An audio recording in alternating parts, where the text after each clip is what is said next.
نفس الحنين في البعد والذكرى الجميلة مع صورتك كل يوم نفس الكلام. ما اقدرش اطمن روحي ولا غمض في ليلة قبل ما افكر فيك انا لغاية ما انام. والشوق بيبات يا حبيبي في حضني ساعات، وساعات لو زاد الشوق ما ينامنيش. لا نهار ولا ليل ملكش في خيالي بديل، ولا من أيامك يوم ما بيوحشني. يا صاحب الهم إن الهم منفرج، أبشر بخير فإن الفارج الله.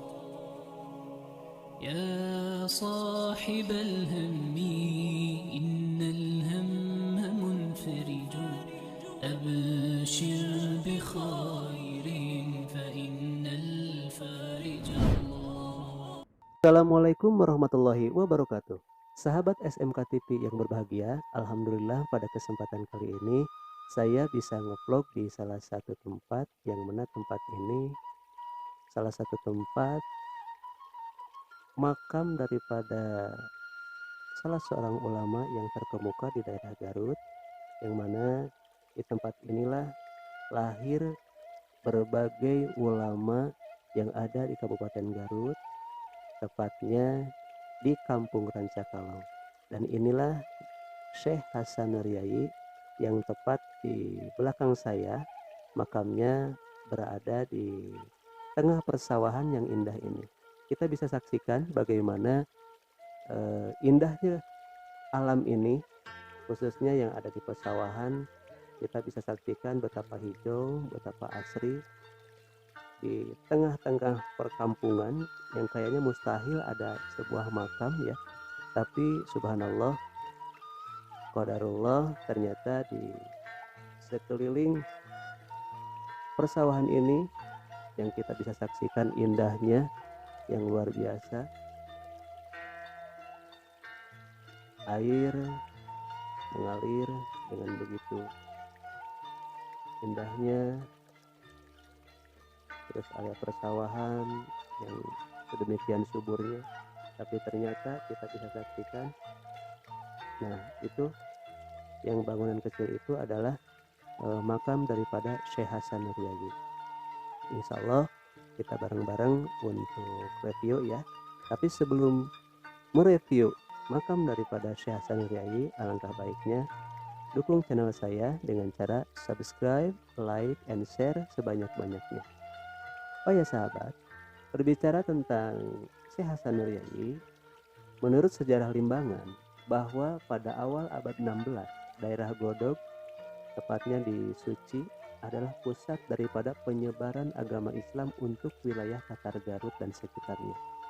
Saat itu, penyebaran agama Islam dilakukan oleh Raja Sanggara bersama para pengikut setianya yang terdiri daripada para bangsawan Sunda yang telah memeluk agama Islam, baik yang ikut bersamanya selama di perjalanan dari Cirebon maupun bangsawan dari daerah Godog Suci dan sekitarnya, seperti dalam Pagerjaya, Sarapen Agung, dan lain sebagainya. Di daerah Garut, menurut sejarah Godog, Raja Sagara terkenal dengan sebutan Prabu Kian Santang atau dengan Sunan Rohmat Suci, yang telah kita bikinkan vlognya di 4 bulan yang lalu. Kita bisa saksikan di channel YouTube di Sirah Media Karunia, yang mana Prabu Kian Santang merupakan putra Prabu Jayadewata Sri Baduga Maharaja Prabu Siliwangi, Raja Pakuan Pajajaran, yang berdiri pada tahun 1482 sampai 1521. Beliau adalah paman dari Syekh Syarif Hidayatullah atau Sunan Gunung Jati, putra Syekh Syarif Hidayatullah dengan Nyimas Syarifah Mudaim atau Nyimas Rara Santang. Di antara salah satu bangsawan Sunda yang telah memeluk agama Islam dan juga masih termasuk pengikut setia Raja Sanggara adalah Prabu Wijaya Kusuma atau Adipati Liman Senjaya Kusuma, putra daripada Prabu Hande Liman Senjaya, yang pada tahun 1525 Masehi menggantikan ayahnya sebagai penguasa kerajaan Galuh Pakuan dari Limbangan. Dan pada tahun itu kerajaan Galuh Pakuan berubah menjadi Kabupaten Limbangan pada saat ini. Yang menjadi bupatinya sebagaimana tercatat pada pasal 8 nomor 1 Undal 13 Rengager Rensetnyapen adalah Adipati Jaya alias Liman Senjaya Kusuma atau Sunan Cipancar pada saat ini, atau Bupati Limbangan Galuh Pakuan. Perjalanan dakwah Islam Raja Senggara dan para pengikutnya tersebut dilakukan ke arah selatan seperti halnya di Kampung Sancang Pamengpeuk atau Kandang Wesi Bungbulang atau Timbanganten Tarogong Leles atau Panembong di Bayongbong atau Batuwangi di Cikajang. Setelah Raja Sanggara dan para pengikutnya wafat, penyebaran agama Islam dilanjutkan oleh para Sewu Siwi dalam Pagerjaya, Sarpen Agung dan lain sebagainya. Pada abad 16 dan 17 di daerah Suci tak ada catatan tertulis tokoh kiai sebelumnya lahirnya Mbah Nur Yayi. Pada tahun 1700-an di daerah Suci lahirlah seorang putra dari salah seorang bangsawan Rancakalong Suci yang diberi nama Nur Yayi, yang selanjutnya para Sewu Siwi menyebutnya Mbah Nur Yayi, yang sekarang kita akan berjalan menuju makamnya ya.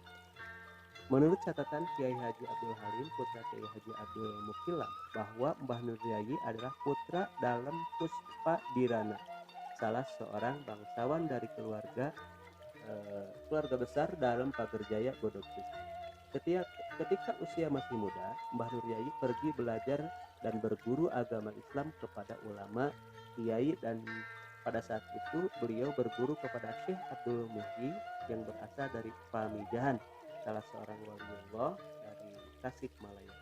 Syekh Abdul Muhyi yang pada saat itu tahun 1650 sampai 1730 Masehi, yang saat itu terkenal sebagai seorang wali penyebar dan pengembang agama Islam di Tatar Pasundan, mulai dari Kuningan, Batuwangi sampai Pamengpeuk.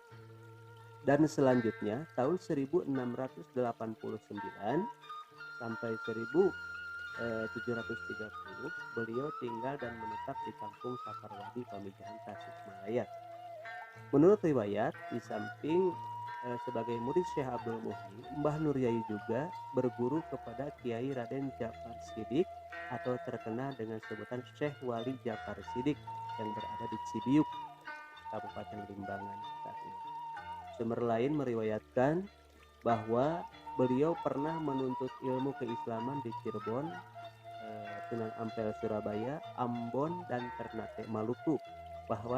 Bahkan kepergiannya ke Ambon dan Ternate itu disertai dengan gurunya yaitu Syekh Abdul Muhyi. Setelah menamatkan pendidikannya, Mbah Nur Yayi pulang kembali ke desanya dan tampil menjadi sosok seorang kiai atau ulama yang berpengetahuan luas dalam bidang agama Islam. Kemudian selanjutnya beliau mendirikan pesantren di daerah Cibangban dan Rancakalong. Sejak itulah nama Mbah Nur Yayi tampil dan terkenal di lingkungan keluarga besar dalam Pagerjaya, khususnya dan umumnya umat Islam di sekitar wilayah yang sekarang termasuk wilayah Kabupaten Garut. Dan inilah tampilan luar halaman makam Mbah Nur Yayi. Beliau saat itu tampil sebagai seorang dai dan sebagai seorang kiai ulama di daerah Suci, sejajar dengan tokoh-tokoh kiai atau ulama sejamannya seperti Kiai Raden Nur Hashim dan Kiai Raden Zakaria, atau dalam Tegal Jati Kiai Raden Fakhrudin atau terkenal dengan sebutan Kiai Biru Sepuh, leluhur keluarga besar Biru, dan yang lainnya. Ada kemungkinan yang membentuk dan mewarnai sikap hidup Mbah Nur Yayi dalam berdakwah atau mendidik para putra serta masyarakat suci dan sekitarnya pada abad 18 itu adalah dari ketiga tokoh kiai atau ulama terkenal di Tatar Pasundan saat itu, yaitu Syekh Wali Ja'far Siddiq, Syekh Abdul Muhyi, dan Syekh Maulana Mansur Cikaduan Pandeglang. Pada abad 19 dan 20, penyebaran dan perkembangan Islam di daerah suci dan sekitarnya makin pesat. Setelah putra dan cucu Mbah Nur Yai atau Bani Nur Yai mendirikan pula beberapa pondok pesantren yang baru, di antaranya Pondok Pesantren Fauzan, Pondok Pesantren Suci, Pondok Pesantren Uruk Bayongbong, Pondok Pesantren Kudang Limbangan, Sindang Kasih Karangkawitan, Tanjung Pura Karangkawitan, Pondok Pesantren Sukaraja Karangkawitan, Pondok Pesantren Sumur Sari Sukawening, Pondok Pesantren Sadang, dan masih banyak lagi ratusan pesantren yang ada di Kabupaten Garut yang merupakan keturunan daripada Syekh Hasan Nur Yai ini. Di samping meneruskan dalam pengelolaan pondok pesantren peninggalan generasi-generasi sebelumnya seperti Pondok Pesantren Balong Suci, Cibangban Karangkawitan, dan juga Fauzan Sukaresmi dan yang lainnya. Para ulama kiai, putra dan cucu Mbah Nur Yai pada umumnya adalah para ulama atau para ustadz di Tatar Pasundan pada abad 19 sampai sekarang. Sebagian besar adalah alumni dari pesantren-pesantren terkenal yang ada di Jawa Timur. Bahkan ada pula yang pergi belajar ke Mekah dan berguru kepada ulama-ulama terkenal di kota tersebut, ulama setempat atau ulama dari Indonesia. Begitu pula di daerah Limbangan, sepeninggal Adipati Liman Senjaya atau Sunan Cipancar pada saat ini dan seusi penggantinya termasuk para bupati kedalaman di beberapa wilayah kedalaman atau para bupati Limbangan, mulai dari Bupati Limbangan pertama dalam Nayawangsa sampai Tumenggung Wangsa Kusuma. Nama Mbah Nur Yai semakin terkenal, para keturunan Mbah Nur Yai berkembang dan menyebar ke berbagai daerah, khususnya Karangkawitan, Sukarame, Bayongbong, Sucinaraja, Wanaraja, Sukawening, Cibatu, Kersamana, Limbangan, dan daerah-daerah lainnya yang ada di Kabupaten Garut atau sebagian besar yang ada di Jawa Barat. Oke sahabat, kita masuk ya dulu, kita sejenak berdoa kepada Syekh Hasan Nur Yai. Dan maaf mungkin tidak di-shoot ya, saya mau berdoa dulu. Dan inilah tampilan dalam makam Syekh Hasan Nur Yai. Allah. Assalamualaikum warahmatullahi wabarakatuh. Wa ana insyaallah ta'ala bikum lahir.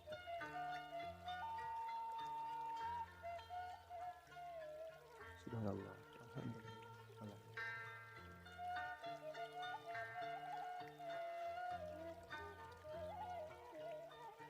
Inilah tampilan dalam, yang mana di dalamnya ada 3 makam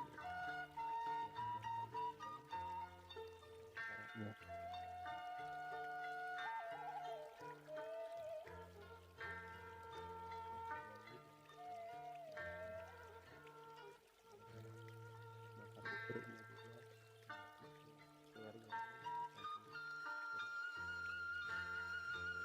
Sejenak kita berdoa dulu ya.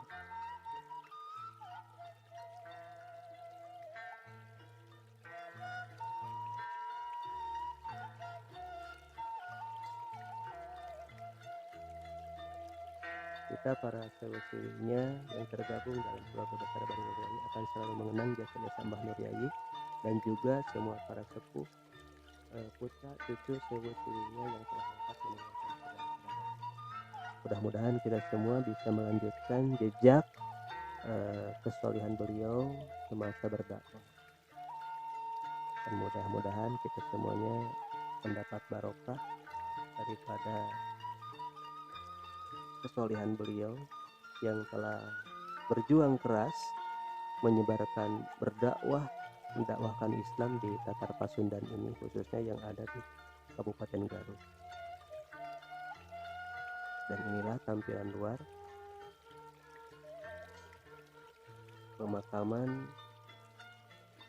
daripada Mbah Nur Yai yang ada di Kampung Rancakalong, Kelurahan Karangmulya, Kecamatan Karangkawitan, Kabupaten Garut.